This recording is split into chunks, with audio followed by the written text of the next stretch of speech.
வணக்கம், welcome to my channel taste of அம்மா.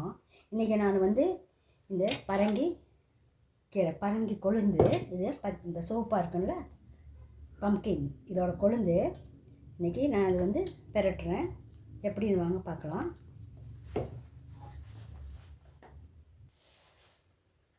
பரங்கி கொழுந்து இந்த மாதிரி கொழுந்து இந்த மாதிரி வெட்டி வச்சுக்கோங்க. எப்படி வேணால் நம்ம சின்னதாக கூட நறுக்கிக்கலாம், இப்படியும் வச்சுக்கலாம். இதில் ஒரு சின்ன சொனை இருக்கும் இந்த மாதிரி தண்டுக்கிட்ட. இதை நம்ம வந்து சும்மா கத்தி வச்சு திட்டினா கூட அது போயிடும். ஆனால் அது பயப்பட வேண்டிய அவசியம் இல்லை. இந்த சொனை வந்து நம்மளுக்கு ஒன்றும் செய்யாது. பாருங்கள், இந்த மாதிரி செஞ்சுக்கிட்டிங்கன்னா அது வந்து ஒன்றும் செய்யாது. ஆனால் நல்லது உடம்புக்கு சாப்பிட்றது. இது பெரும்பாலும் சீனவங்க ரொம்ப சாப்பிட்றாங்க. நம்ம இந்த மாதிரி ட்ரை பண்ணி பார்ப்போம். கிராமத்துலேயும் சிலர் சாப்பிட்றாங்க தான், நம்ம சொல்ல முடியாது. இன்றைக்கி நம்ம இதை பற்றி சாப்பிட்டு பார்ப்போம்.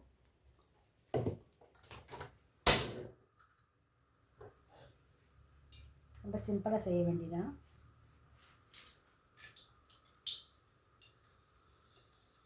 காஞ்ச மிளகாய் கொஞ்சம், வெங்காயம், பச்சை மிளகாய், இதில் தான்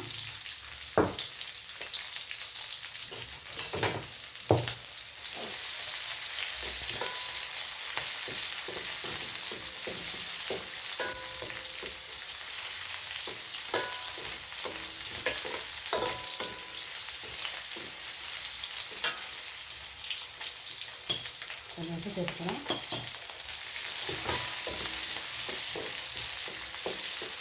இது சாப்பிட்றதுக்கு ரொம்ப நல்லா இருக்கும்.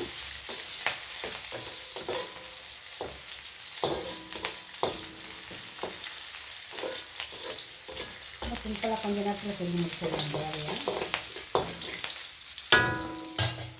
இப்போ நான் இந்த வேலையை இதில் சேர்த்துக்கிறேன்.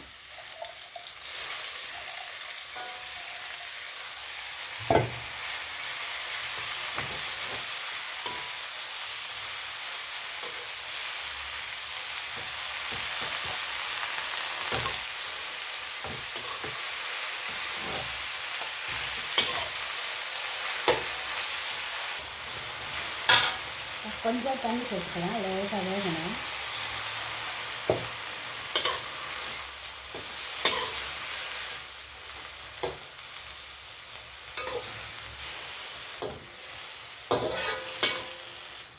கொஞ்ச நேரம் மூடி வைப்போம்.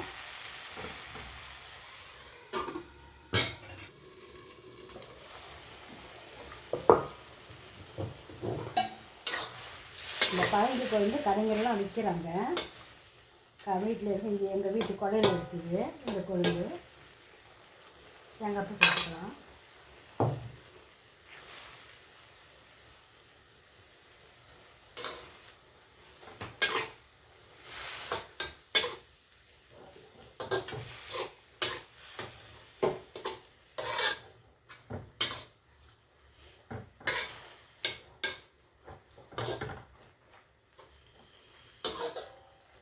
கொஞ்சமாக தான் சேர்த்துருக்கேன் தேங்காய் தூள். நீங்கள் கூட வேணுனாலும் சேர்த்துக்கலாம், குறைச்சிக்கலாம். இல்லை அப்படியே கூடயும் நீங்கள் போடாமல் கூடயும் அப்படியே பரட்டி எடுத்துக்கலாம்.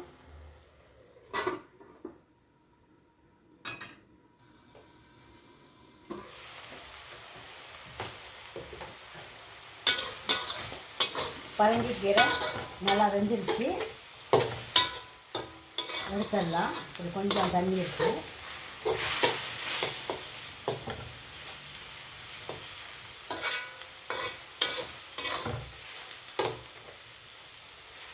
உடனே சாப்பிட்றதா இருந்தால் இந்த மாதிரி எடுத்துக்கலாம். கொஞ்சம் லேட்டாக ஆகணும்னா கொஞ்சம் வட்ட விட்டுடும்.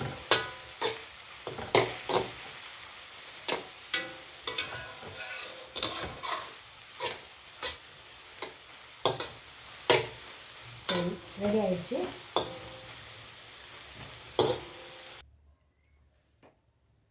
பரங்கி கொழுந்து கீரை பெரட்டல் நீங்களும் ட்ரை பண்ணி பாருங்கள். ரொம்ப நல்லா இருக்குது. சாப்பிட்டு பாருங்கள், ரொம்ப நல்லாயிருக்கும். இதே மாதிரி நீங்களும் செஞ்சு சாப்பிடுங்க. இந்த வீடியோ பிடிச்சிருந்தா லைக் பண்ணுங்கள், ஷேர் பண்ணுங்கள், சப்ஸ்கிரைப் பண்ணுங்கள். இந்த வீடியோ பார்த்ததுக்கு ரொம்ப நன்றி.